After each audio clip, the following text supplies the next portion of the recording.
فوز عمری لله إن الله بصير بالعباد ولا حول ولا قوة إلا بالله العلي العظيم حسبنا الله ونعم الوكيل نعم المولى ونعم النصير أعوذ بالله من الشيطان اللعين الرجيم بسم الله الرحمن الرحيم الحمد لله الذي لا مضاد له في ملكه ولا منازع له في أمره ولا شبيه له في عظمته ثم الصلاة والسلام على رسوله الكريم الأمي المكي المدني القرشي الهاشمي بالقاسم محمد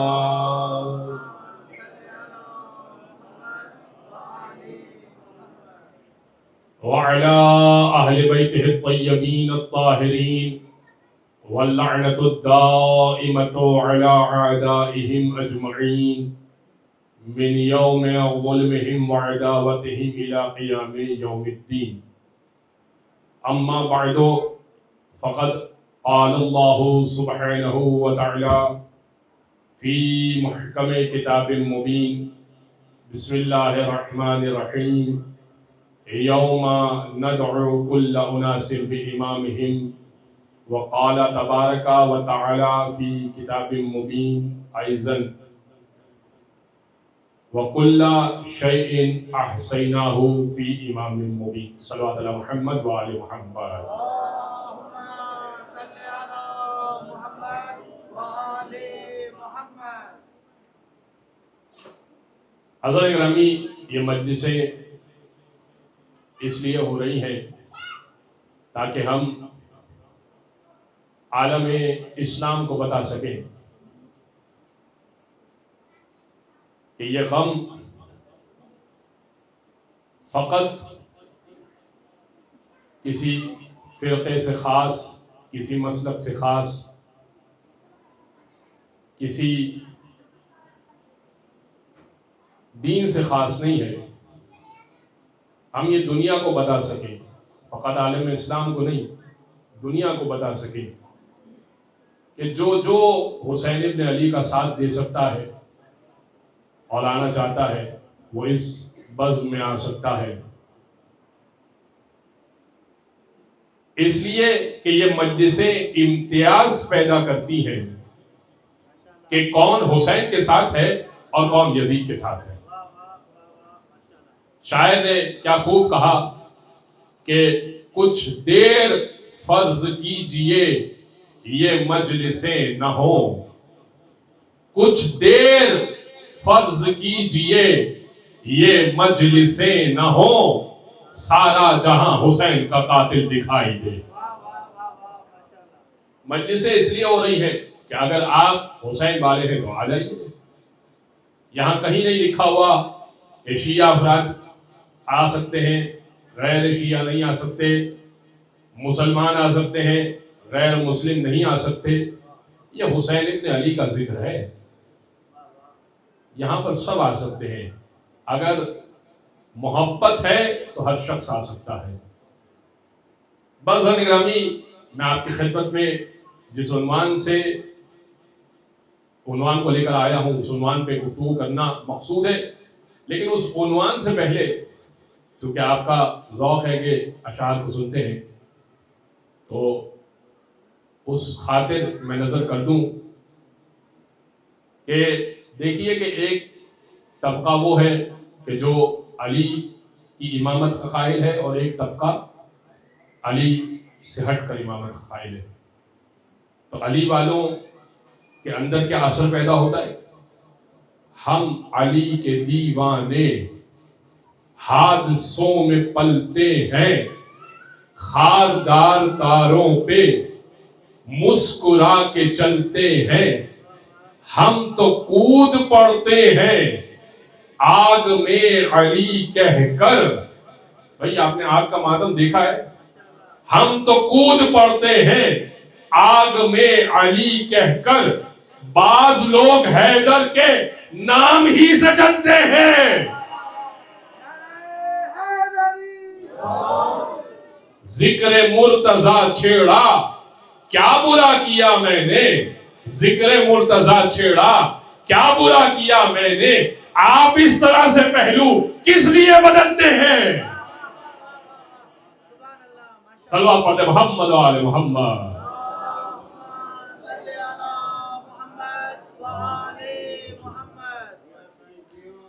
حضرت گرامی, امامت اور ولایت کے عنوان سے گفتگو کا یہ تیسرا مرحلہ ہے, اور میں نے آپ کے سامنے کل ایک آیت کی تلاوت مزید کی تھی, لیکن اس کے اوپر گفتگو نہیں ہو سکی تھی. آج اس کے اوپر گفتگو بھی کروں گا, امامت کا عنوان سمجھاؤں گا, اور پھر انشاءاللہ 6 محرم سے ہم ولایت کے عنوان پر آ جائیں گے. امامت اور ولایت ہمارا عنوان ہے. دیکھیے, قرآن کہہ رہا ہے, اچھا یہ عہدہ ہمارا کریٹ کرتا نہیں ہے, ہمارا بنایا ہوا منصب نہیں ہے. نبوت اللہ کا دیا ہوا منصب ہے, امامت اللہ کا دیا ہوا منصب ہے. ایک اور بات عرض کر دوں, خلافت بھی اللہ کا دیا ہوا منصب ہے. کیوں؟ اللہ نے کہا تھا حضرت آدم کے بارے میں ملائکہ سے, وَإِذْ قَالَ رَبُّكَ لِلْمَلَائِكَةِ انی جاعل فی الارض خلیفہ.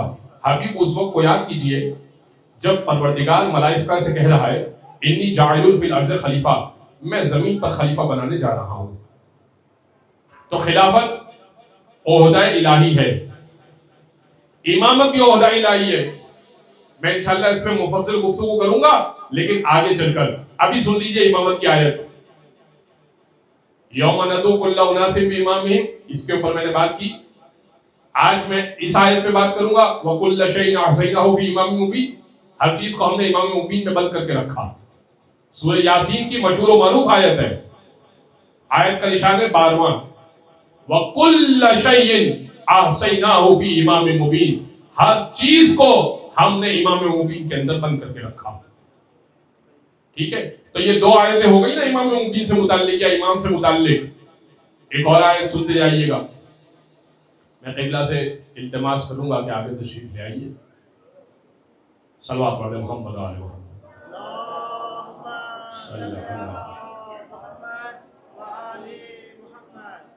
زور امام زمانہ باواز بلند تر صلوات. قبلہ حاضر, قبلہ ماشاءاللہ. وَكُلَّ شَيْءٍ أَحْصَيْنَاهُ فِي إِمَامٍ مُبِينٍ. ہر چیز کو ہم نے امام مبین کے اندر بند کر دیا. یوم ندعو کل اناس بامامہم, سورہ انبیاء کی آیت میں نے پہلے دوسرے دن پڑھی. ہم ہر ایک کو اس کے امام کے ساتھ پکاریں گے. تو اب جس کا جیسا امام ہوگا ویسا وہ اپنے امام کے ساتھ محشور ہو جائے گا. ایک بات ہو گئی. دوسری بات قرآن کہہ رہا ہے سورہ یاسین میں, وَكُلَّ شَيْءٍ أَحْصَيْنَاهُ فِي إِمَامٍ مُبِينٍ. ہر چیز کو ہم نے امام مبین میں بند کر دیا. خلافت, تو میں عرض کیا کر رہا تھا, توجہ دوبارہ سے جاری کیجئے گا. میں عرض کر رہا تھا خلافت بھی عہدہ الہی ہے, امامت بھی عہدہ الہی ہے. ٹھیک ہے, کیا دلیل ہے؟ انی جاعل فی الارض خلیفہ. سورہ بقرہ میں پروردگار کہہ رہا ہے ملائکہ سے پروردگار کہہ رہا ہے کہ میں زمین پر خلیفہ بنانے جا رہا ہوں. حضرت آدم کے بارے میں کہہ رہا ہے, اور ملائکہ پلٹ کے کہہ رہے ہیں اتجعل فیہا من یفسد فیہا ویسفک الدماء ونحن نسبح بحمدک ونقدس لک.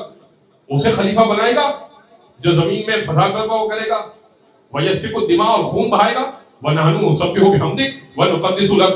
ہم تیری تسبیح کرتے ہیں, ہم تیری تقدیس بیان کرتے ہیں, ہمیں خلیفہ بنا.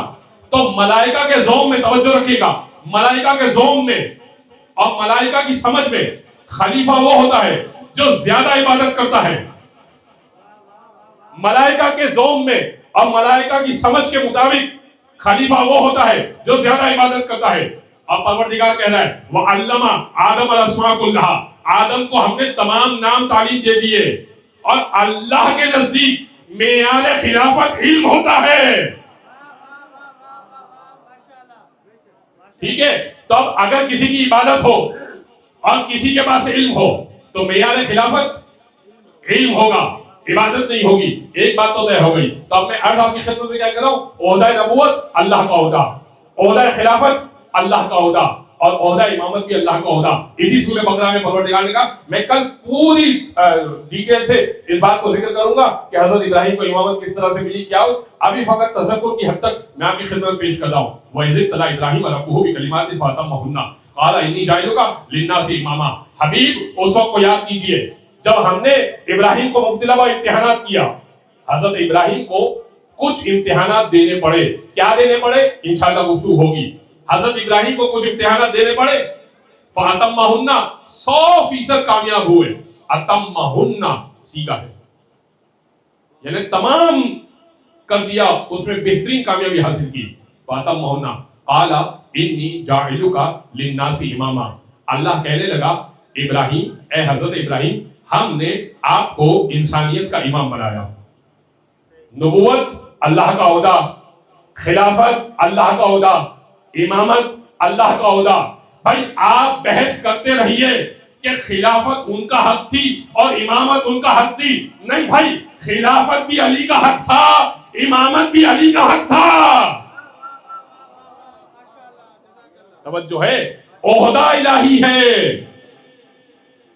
اچھا, اب ایک اور جہد سے میں امامت کو سمجھاتا ہوں. آج مجھے جس عنوان پہ تھوڑا سا بڑھ کے گفتگو کرنی ہے نا, وہ امام مہدی کے عنوان پہ گفتگو کرنی ہے, لیکن اس کے لیے ذرا سی تمہیداً کچھ گفتگو پیش کروں گا. سنیے گا, تھوڑی سی علمی گفتگو بھی ہے اور انشاءاللہ آپ محظوظ بھی ہوں گے اور آپ کو سکون بھی ملے گا. سنیے گا, رسول گرامی نے کہا تھا, اور یہ ینابیع المودہ کی روایت ہے. ینابیع المودہ اہل علم جانتے ہیں کہ سید سلیمان قندوزی اہل سنت کے عالم دین ہیں, ان کی تعریف کردہ کتاب ہے. اس میں انہوں نے ایک چیپٹر بنایا ہے 12 کا عدد کے عنوان سے, باب 12. 12 کے عدد کا ایک چیپٹر بنایا ہے. اس کی پہلی حدیث پڑھ رہا ہوں آپ کی خدمت میں. میرا عنوان امامت ہے, اس لیے پہلی حدیث پڑھ رہا ہوں, 12 کے عدد کی پہلی حدیث, کیونکہ ہم 12 امام کو ماننے والے ہیں.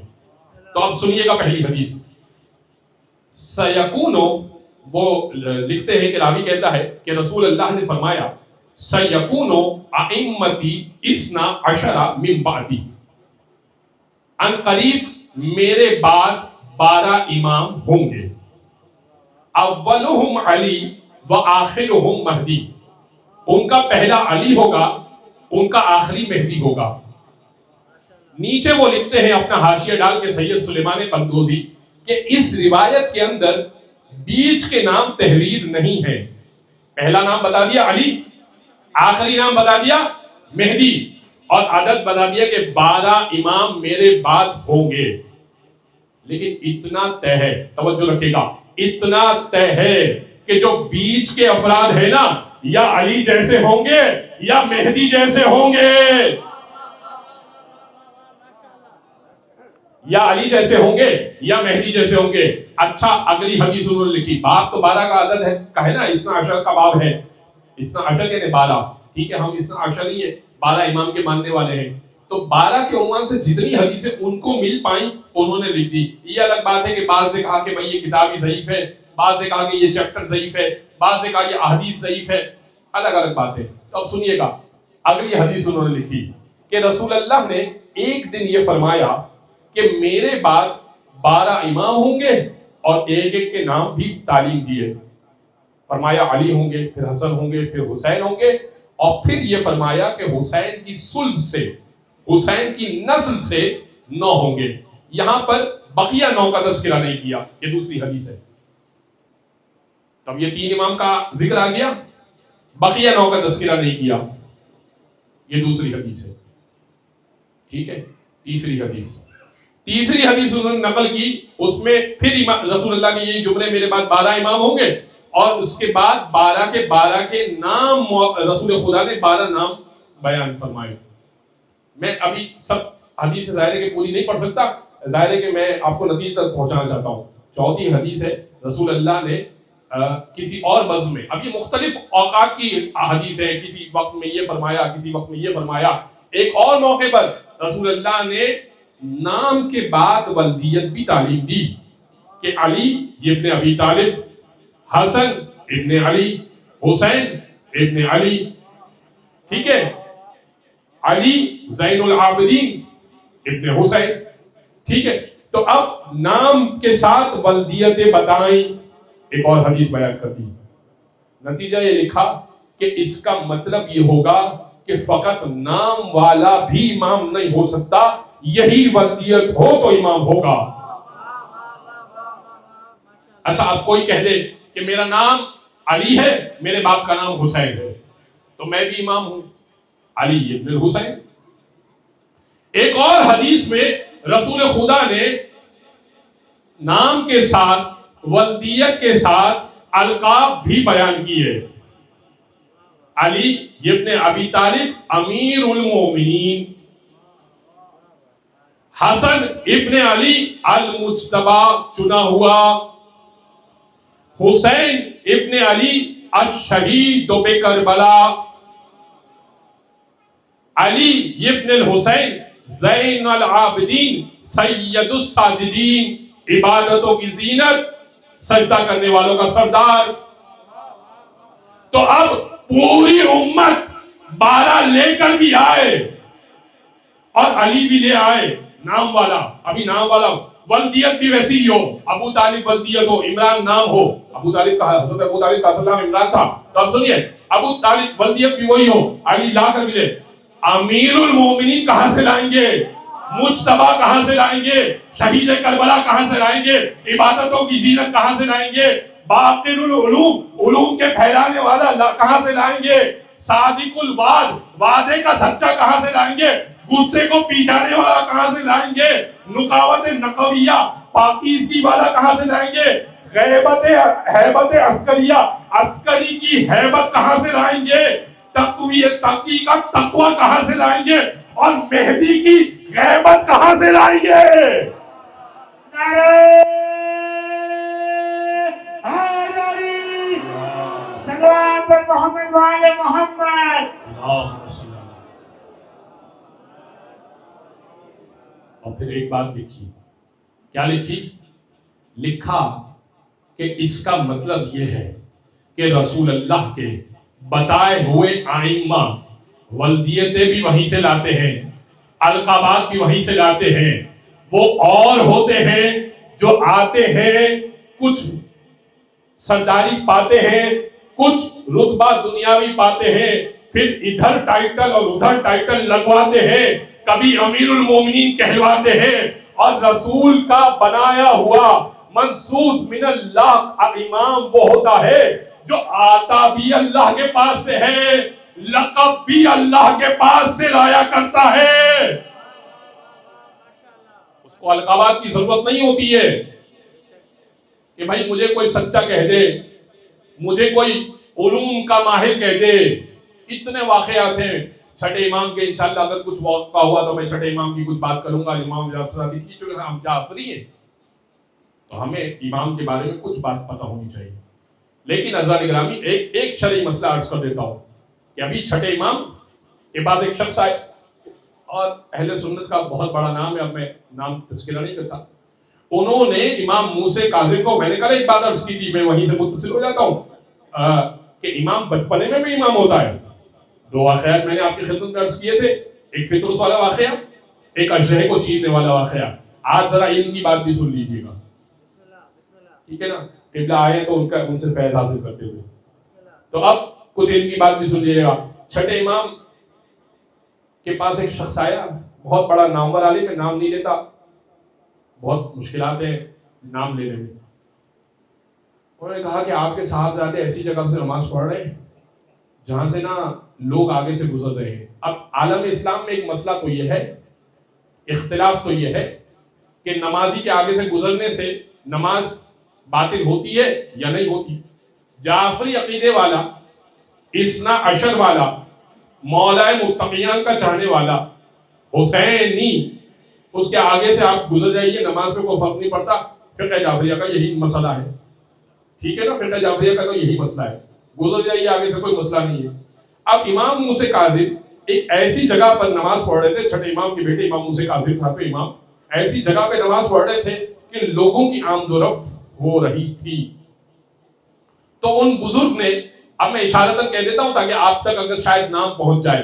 2 سال جنہوں نے پڑھا تھا، صرف 2 سال جنہوں نے پڑھا تھا اور ایک ٹائٹل لیے بیٹھے تھے امام ہونے کا ہی، وہ کہنے لگے فرزند رسول آپ کا بچہ اس جگہ پہ نماز پڑھ رہا ہے جس جگہ پر گزرگاہ ہے، لوگوں کا آگے سے آنا جانا ہے، اور ایسی جگہ پہ نماز پڑھ رہا ہے، کیا نماز میں خلل واقع نہیں ہوگا؟ امام نے فرمایا اگر اعتراض میرے بیٹے سے ہے تو مسئلہ بھی میرے بیٹے سے معلوم کر لو، اس لیے کہ میں نہیں، میرا بچہ بھی امام ہے، موسی کاظم بھی امام ہے. تو اب امام کی نماز ختم ہوئی. ابھی بچپنے کا واقعہ ہے، 7 یا 9 برس سے لکھا. آئے حضرت کہ آپ نے نماز پڑھی ہے، چھوٹے صاحبزادے آپ نے نماز پڑھی ہے، غلط پڑھی ہے میرے حساب سے، لوگ آگے سے گزر رہے ہیں. کہا اچھا، کہا اگر قرآن کی ایک آیت سنا دوں اور تیری بات کو بھی باطل کر دوں تو؟ کہا اچھا کیا سنائیں گے؟ کہا قرآن یہ کہہ رہا ہے نحن اقرب الیہ من حبل الورید، ہم وہ ہیں، پروردگار اپنے بارے میں کہہ رہا ہے ہم وہ ہیں جو لوگوں کی رگے گردن سے زیادہ قریب ہیں. جو خدا رگے گردن سے زیادہ قریب ہو اس کے درمیان لوگ کیسے آ جاتے ہیں؟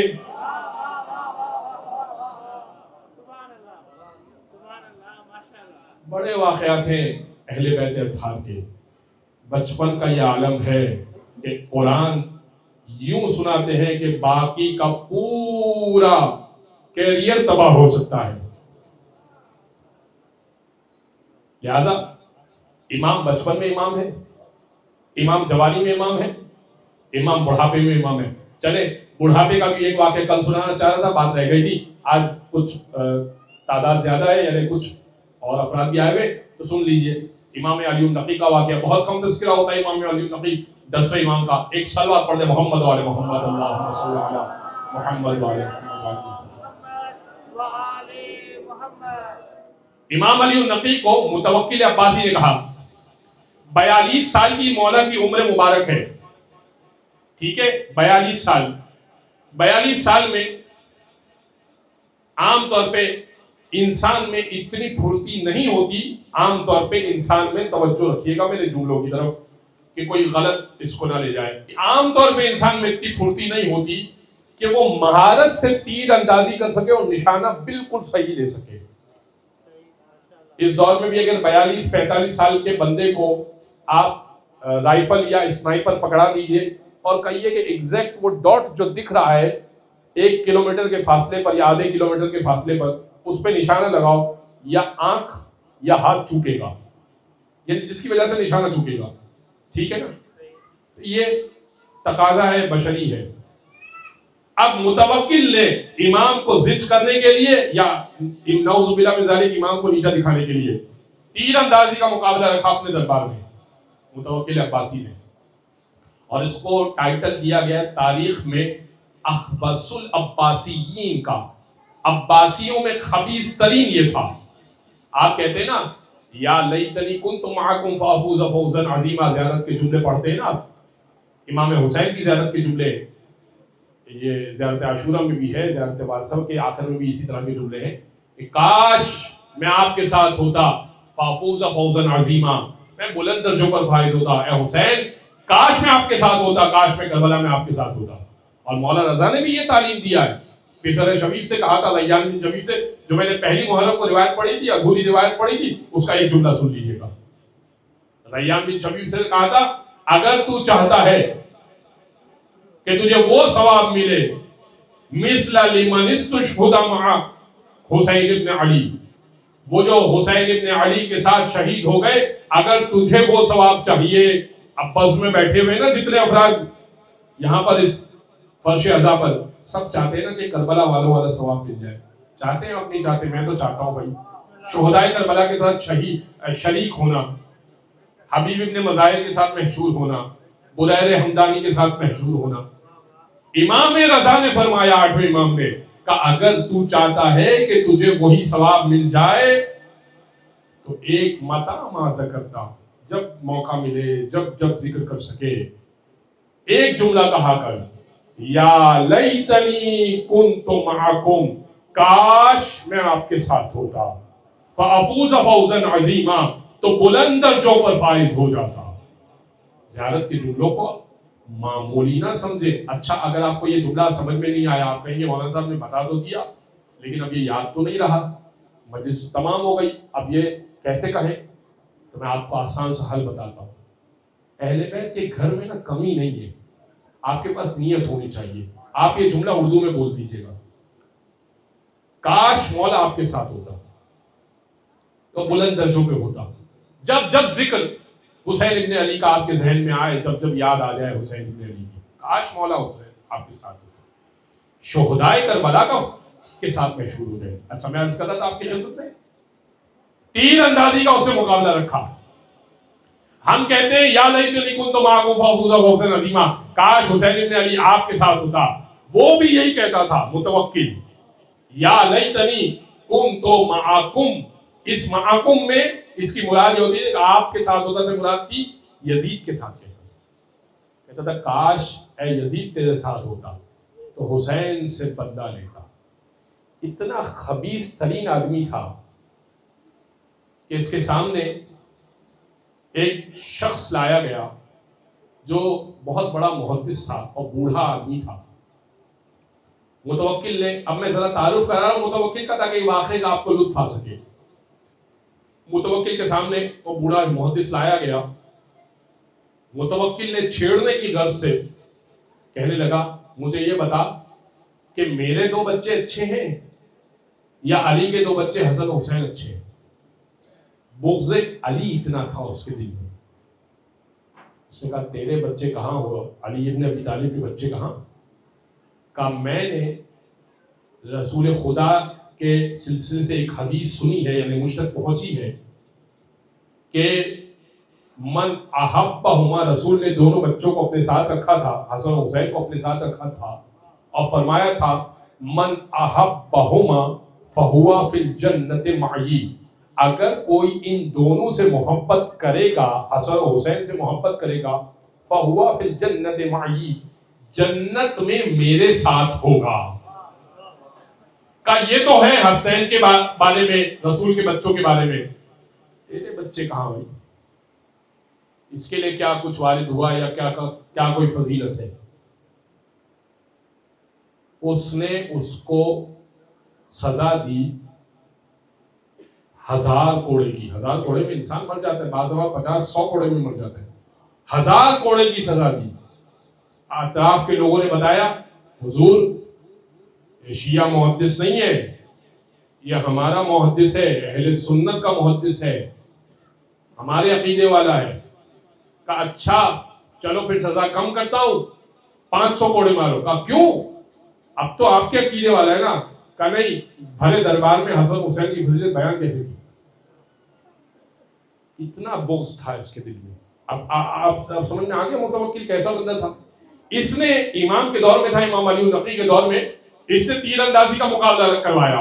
42 سال کے مولا نقی ہے۔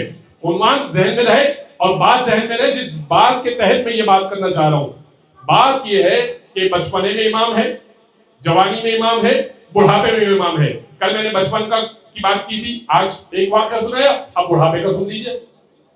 بڑھاپا تو خیر نہیں کہہ سکتے، علی عمر کا واقعہ سن لیجئے۔ ایک تیر اندازی کا مقابلہ رکھایا اور اس لیے رکھوایا تاکہ امام علی النقی کو نیچا دکھا سکے، اور سب بڑے بڑے تیر انداز آئے، سب نے نشانے لیے اور پرفیکٹ نشانہ، بالکل ٹھیک نشانہ، بالکل صحیح نشانہ۔ آخر میں کہنے لگا متوکل کہ حضور ذرا آپ بھی نشانے بازی اور تیر اندازی کیجئے نا، ذرا آپ بھی اپنا جوہر دکھائیے۔ امام نے کہا ابھی ہم کھیل تماشوں سے اور ان چیزوں سے باز ہیں، یہ ہمارا کام نہیں ہے۔ اور اسے کہا نہیں، اب جب سب نے ہی نشانے لگا لیے اور ایسے کمال کے نشانے لگائے ہیں کہ پھر بہتر یہ ہے کہ آپ بھی ذرا اپنے فن کا مظاہرہ کریں۔ آپ تو کہتے نا ہم امام ہیں، ہم امت کے امام ہیں۔ امام نے کہا اچھا تو کیا تو یہ دیکھنا چاہتا ہے کہ میرے نشانے میں کتنی طاقت ہے اور میرے ہاتھ میں کتنی صلاحیت ہے؟ تیر اور کمان لائے گئے امام کے سامنے۔ امام نے، اب دیکھیں ہر شخص نے تیر جھوڑ کے کمان میں نشانے پر نشانہ لگا دیا ہے، ٹھیک ہے، لیکن علی النقی چونکہ امام ہے، میں نقطہ جو عرض کرنا چاہ رہا ہوں، چونکہ وہ امام ہے اور امام امت سے بہتر ہوتا ہے، کل اس نقطے کو بھی جسٹیفائی کروں گا، امام امت سے بہتر ہوتا ہے، اگر برابر بھی ہو تو بیکار ہے، بھائی تم مجھ جیسے ہو میں تم جیسا ہوں، فائدہ نہیں ہے پھر امام ہونے کا، امام کو امت سے بہتر ہونا چاہیے، تو اب ایسا کوئی نشانہ ہو امام کا جو ان سے بہتر ہو، امام نے ایک تیر جھوڑا اور نشانے پر لگایا، نشانے پہ لگانے کے بعد دوسرا تیر جھوڑا اور وہی تیر جو ابھی لگا ہوا تھا، تیر نشانے پہ لگا ہوا ہے، اس تیر کو پچھلا تیر چیرتا ہوا گیا اور ٹھیک نشانے پر لگا، اس کے بعد ترکش سے تیسرا تیر نکالا اور تیسرے تیر نے دوسرے تیر کو چیرا اور نشانے پر لگا، 10 تیر امام نے لگائے اور سب تیر انداز ہکا بکا، ایسا نشانہ کون لے سکتا ہے؟ امام نے کہا اب بھی تجھے شک ہے کہ میں امام ہوں یا اور تیرے پاس تیر اور کمان ہے تو نشانے اور دکھاؤں؟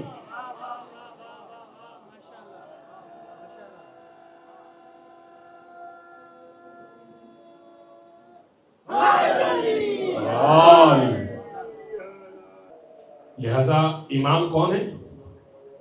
جو بچپنے میں امام ہے، جو جوانی میں امام ہے، جو بڑھاپے میں امام ہے، اپنے ہر لہجے میں امام ہے، اپنی ہر حالت میں امام ہے، منصوص من اللہ ہے، یہ جو لفظ میں نے استعمال کیا اس کو سمجھ لیجیے، منصوص من اللہ، اللہ کی طرف سے ہوگا، کیوں؟ اچھا اب میں جو بات کر رہا تھا نا، جہاں سے میں نے بات شروع کی تھی، اب میں وہیں پہ آ کے اختتام کروں گا، منزل مصائب پر آ جاؤں گا۔ سیکون ائمتی 12 من بعدی اولہم علی و آخرہم مہدی، میرے بعد 12 امام ہوں گے، پہلے علی ہوں گے، آخری مہدی ہوں گے۔ اچھا تو ایسا کرتے ہیں کہ تمام مفتیان کرام، علماء کرام، جہاں تک بات جا رہی ہے اور اس میڈیا کے ذریعے سے بھی کچھ بات آگے تک جاتی ہے، عالم اسلام بلکہ اس پورے عالم میں ایک ناجی کی تلاش اور ایک ناجی کے منتظر ہے، ناجی یعنی نجات دینے والا، اتنا ظلم و جور ہو رہا ہے، سب منتظر ہیں کہ کوئی تو آئے اور اس سسٹم سے ہمیں نکالے، ادیان عالم بھی اس سے اس کے منتظر ہے، جیسے وید میں تذکرہ ہے منصور کا، امام مہدی کا نام ہے منصور، وید میں تذکرہ ہے، ہمارے جو ہندو بھائی بیٹھے ہیں جا کر آپ اس کو دیکھ سکتے ہیں، منصور، امام مہدی کا نام منصور تذکرہ ہوا۔ اس کے علاوہ مختلف ادیان میں مختلف نام ہیں، لیکن امام مہدی کا ایک نام ہے کہ ایک آئے گا جو ہمیں نجات دے گا۔ اچھا تمام اسلام والے یعنی مسلمان بھی جو ہے وہ مانتے ہیں کہ ایک مہدی ہیں جو آئیں گے، سلسلہ رسالت اور گھرانے رسالت سے ہوں گے اور وہ آ کر ہمیں نجات دیں گے اور عدل و انصاف کی حکومت قائم ہوگی۔ تو میں مفتیان کرام سے جہاں تک بات جا رہی ہے، اور آپ بھی کبھی کسی سے بیٹھے تو بات کیجیے گا، بھائی مفتیان کرام سر چھوڑ کر بیٹھ جائیں، الگ الگ فرقے ہیں، مختلف لوگ ہیں، مختلف سوچیں ہیں، مختلف زاویے دیکھنے کے، سب بیٹھ جاتے ہیں اور بیٹھنے کے بعد یہ طے کرتے ہیں کہ بھائی وہ جس کا وعدہ رسول اللہ نے کیا تھا نا کہ وہ مہدی کہ جو نجات دے گا اور وہ جو آئے گا اور وہ جو ہم کو پریشانیوں سے نکالے گا، تو سب بیٹھ جاتے ہیں اور ایک پر اتفاق کر لیتے ہیں کہ بھائی یہ وہی مہدی ہے، یہ وہی مہدی ہے جس کا وعدہ رسول نے کیا تھا، سب مل کر اتفاق کر لیتے ہیں اور ایک بندہ چوز کر لیتے ہیں۔ تو مجھے بتاؤ کہ کیا یہ ہو سکے گا؟ نہیں ہو سکے گا۔ کیوں؟ اگر اتفاق کر بھی لیں تو سب یہی بولیں گے کہ بھائی وہ تو آئے گا، یہ ہمارے بنانے سے نہیں بنے گا، یہ ہم مل بانٹ کے طے کر بھی لیں کہ یہ بندہ وہ مہدی ہے جس کا رسول نے وعدہ کیا تھا، تو بھی نہیں ہوگا. کیوں؟ کیونکہ وعدہ رسول نے کیا ہے, آئے گا رسول کی طرف سے, بھیجے گا پروردگار. تو جب آخری کے بارے میں تم نے یہ طے کر لیا ہے کہ اجتماع کر کے اور مشاورت کر کے آخری کو طے نہیں کر سکتے, تو پہلا کیسے بنا لیا؟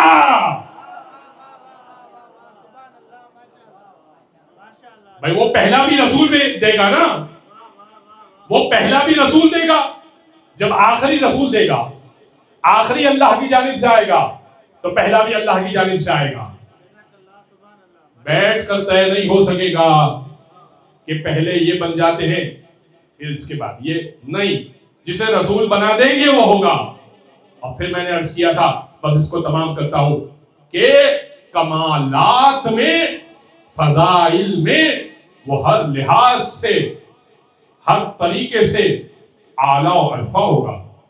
علم کے معاملے میں, شجاعت کے معاملے میں, ہر لحاظ سے, نہ ظاہری عیب ہے نہ باطنی عیب ہے, وہ امام ہو سکتا ہے.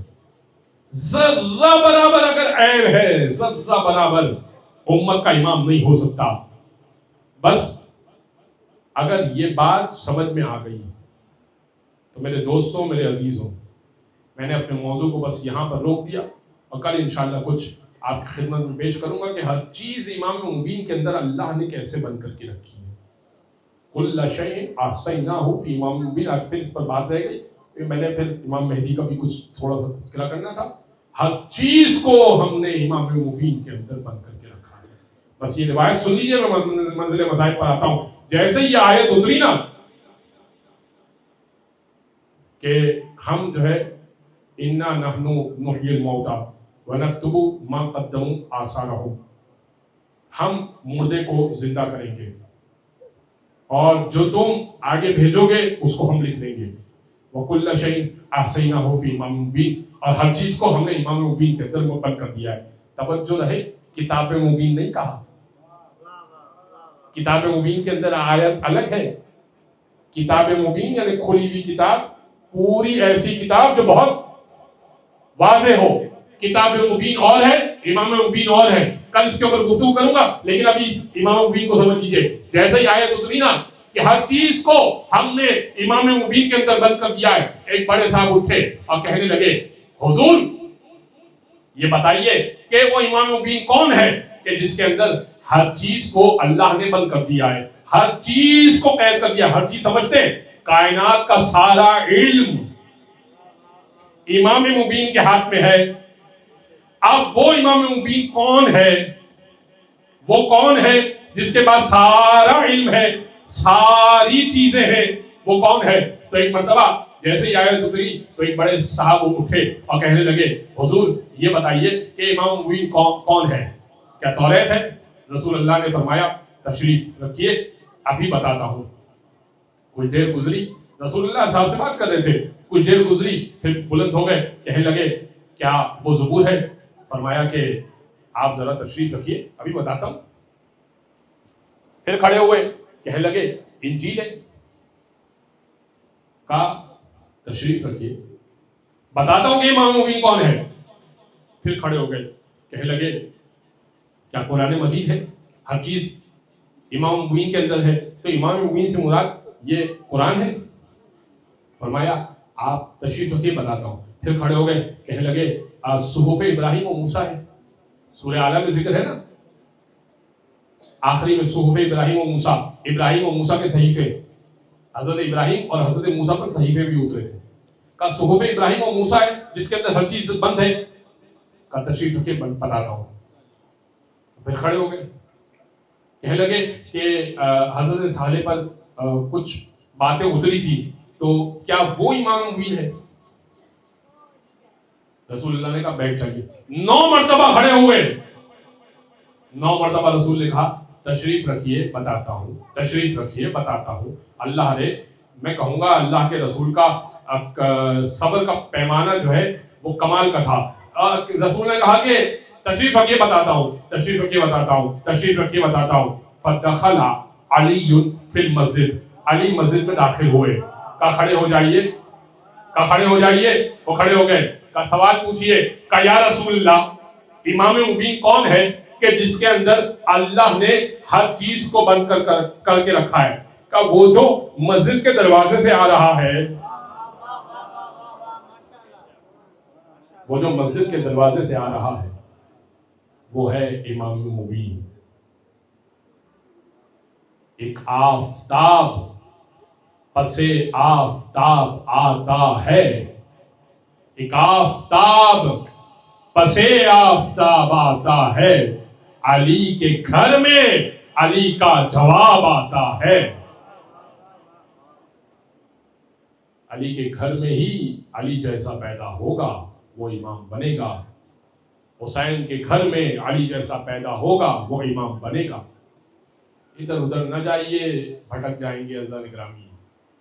بس عزیزان گرامی، اس امامت کو بچانے کے لیے آج مجھے ایک ایسے نامانوس شہید کا تذکرہ کرنا ہے جس کی شہادت کے بارے میں آپ نے بہت کم سنا ہوگا یا بہت کم معلومات ہوگی، لیکن حق اس کا یہ ہے کہ اس کا بھی ذکر کیا جائے. اور میں جہاں بھی عشر اولیاء سے خطاب کرتا ہوں، تیسری محرم کو ان کا تذکرہ کرتا ہوں، ان کے مسائل پڑھتا ہوں. سعید ابن عبداللہ، امام حسین کے پاس کمال دیکھیے گا. عزیزان گرامی، بس میں 5 منٹ لوں گا، مجھے معلوم ہے کہ اب بس اس کے بعد نوخوانی اور پھر جو ہے ماتمداری، اس کے بعد جو ہے نا نماز کا بھی انعقاد کیا گیا ہے. تو آپ کی زحمتوں کو میں تمام کروں گا. سنیے گا، اس بات کو توجہ سے سنیے گا. عزیزان گرامی، امام حسین کے پاس کربلا میں 6 ماہ سے لے کر 110 سال تک کا نمونہ عمل موجود ہے. کربلا میں امام حسین کے پاس 6 ماہ سے لے کر 110 سال تک کا نمونہ عمل موجود ہے. بھائی، آپ جس ایج کے ہیں اس ایج کا نمونہ عمل تھامیے اور کربلا سے درس لے لیجیے. آپ کے گود میں ششماہا ہے، اس کے لیے بھی کربلا میں درس ہے. بچے چھوٹے ہیں، 4-5 سال کے ہیں تو اون محمد کو دیکھیے. تھوڑا بچہ بڑا ہے، لڑک پن میں ہے تو جناب قاسم ہے، اور جوان ہے تو علی اکبر ہے، اور جوان ہے اور مکمل جوانی میں ہے تو حضرت عباس ہیں، اور مزید بڑھاپے کی طرف جا رہا ہے تو حسین ابن علی خود ہیں، بہت زیادہ بوڑھا ہے. حبیب ابن مظاہر ہے، بہت زیادہ بوڑھا ہے، 90-95-100 برس کا ہے، اور چاہتا ہے کہ حسین ابن علی کی کربلا سے درس لے لے تو سعید ابن عبداللہ سے درس لے لے. سنیے گا سعید ابن عبداللہ نے کس طرح سے امام کا ساتھ دیا. سعید آئے شب عاشور کی شب، اور آنے کے بعد کہنے لگے کہ مولا میں بڑا فکر مند ہوں. اچھا، 110 سال کا بوڑھا شخص، کیا عالم ہوتا ہے اس کا؟ سننے کا بھی مسئلہ ہوتا ہے، ویژن کا مسئلہ ہوتا ہے، آنکھ کا مسئلہ ہوتا ہے، ہاتھ کا مسئلہ ہوتا ہے کہ ہاتھ میں راشا ہوتا ہے. بدن میں اتنی طاقت نہیں ہوتی کہ وہ گھوڑے یا سواری کو سنبھال سکے. یعنی نہ اسلحہ سنبھال سکتا ہے، نہ سواری سنبھال سکتا ہے، نہ سننے کی اتنی صلاحیت ہے، نہ دیکھنے کی دور تک صلاحیت ہے. اگر دور سے کوئی حملہ کرنے آ رہا ہے دیکھ نہیں سکے گا. اب ایسا شخص ہے لیکن لشکر حسین میں ہے. اب آپ اس سے تصور کیجئے کہ اگر آپ لشکر حسین میں، کام ڈھونڈنا آپ کا کام ہے. آپ کو اگر کام کرنا ہے نا حسین ابن علی کے لیے تو آپ کام خود ہی ڈھونڈیے گا. آئے اور آنے کے بعد کہنے لگے مولا میں بڑا فکر مند ہوں. کل جب ہماری جنگ ہوگی، یعنی ہماری یزید کے لشکر سے جنگ ہوگی، تو میں کیسے جنگ کروں گا؟ میں بڑا مشکل میں ہوں، میں سوچ رہا ہوں کہ میں کیا کروں. امام نے کہا سعید، آپ بوڑھے ہیں، ہاتھوں میں راشا ہے، دکھائی اور سنائی میں کچھ کمی بھی ہے، بدن گھوڑے پر سنبھل بھی نہیں پائے گا، میں آپ سے بیعت کو اٹھا رہا ہوں. شب عاشور بیعت لی تھی نا مولانا نے سب سے، کہ آپ سے بیعت کو اٹھا رہا ہوں. صحیح. کوفہ کا راستہ دیکھ لیجئے اور پیچھے خیامگاہ کی طرف سے نکل جائیے. صحیح. اگر جنت میں مقام اعلیٰ کا خوف ہے کہ وہ چلا جائے گا تو اس کا میں ضامن ہوں. یہاں تک آئے ہو نا؟ صحیح. آپ یہاں تک آئے ہیں نا؟ اور اب شہادت تو سمجھ میں نہیں آ رہی کیسے شہید ہو یا کیسے جنگ کرے، تو مقام اعلیٰ تو نہیں ملے گا امام حسین کے ساتھ، وہ بھی میں دوں گا تمہیں. سب تو مل رہا ہے. کوفہ کا راستہ بھی دکھا رہے ہیں، جنت کا وعدہ بھی امام حسین کر دیں. بیعت بھی اٹھا رہے، کہہ رہے واجب ساقط ہو گیا، جنگ تم پہ سے ساقط ہے، جنگ نہیں کرنی، ضرورت نہیں ہے. سعید کہنے لگے نہیں مولا کچھ تو کروں گا، سوچتا ہوں اس بارے میں. صبح عاشور آئی اور ظہر کی نماز کے وقت امام نے صفوں کو تیار کرنے کا کہا. صفیں تیار ہوئیں اور اصحاب کھلے آسمان تلے نماز پڑھنے کے لیے آمادہ ہوئے. امام آگے امامت کروا رہے ہیں. سعید آئے اور کہنے لگے مولا میں نے کام ڈھونڈ لیا آپ نے. کیا کام ڈھونڈا ہے آپ نے؟ کہا مولا ابھی آپ نماز پڑھائیں گے اور آپ کی طرف دشمن تیر پھینکنا شروع کرے گا. تیر پھینکنا شروع کرے گا، آپ نماز پڑھائیے، میں آگے کھڑا ہو جاتا ہوں. ان بوڑھی پسلیوں میں اتنی طاقت تو ہے کہ اپنے اوپر تیر لیتا جائے اور اپنے امام کی حفاظت کر لے. سمجھ رہے ہو مقام امامت کو؟ سمجھ رہے ہو کہ امامت کی حفاظت کیسے کرنی ہوتی ہے؟ سعید آگے کھڑے ہو گئے. 110 سال کا بوڑھا امام کے آگے کھڑا ہو گیا اور دعا کرتا جا رہا ہے کہ پالنے والے بس مہلت اتنی دینا کہ امام حسین کی نماز تمام ہو جائے. کبھی دائیں جھکتے ہیں، کبھی بائیں جھکتے ہیں، تیر کھاتے جاتے ہیں. ایک طرف تیر، دوسری طرف تیر. آپ سوچئے نا، تیر اس زمانے میں اسی طرح کام کیا کرتے تھے کہ جس زمانے میں اس زمانے کا اسلحہ کام کیا کرتا ہے. ایک تیر کھایا، دوسرا تیر کھایا، دائیں بائیں جھک کر تیر لیتے جا رہے ہیں کہ کسی طریقے سے امام کو تیر نہ لگنے پائے. 16 تیر اپنے سینے پر لیے، 16 تیر. بس ادھر امام حسین نے کہا السلام علیکم ورحمت اللہ. سعید زمین کربلا پر گرے، کہا السلام علیکہ یا ابا عبداللہ، اے ابا عبداللہ آپ پر سلام ہو.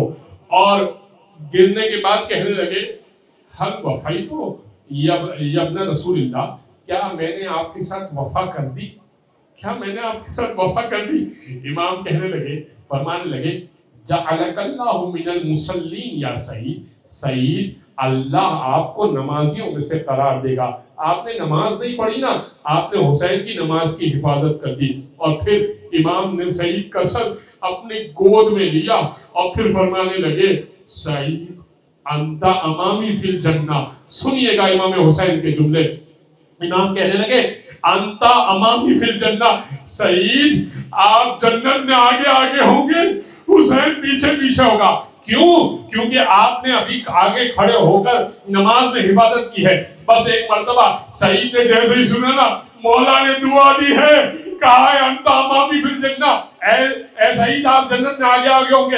امام نے کو فوراً کہنے لگے مولا پھر میرے جسم سے تیر نہ نکالیے گا.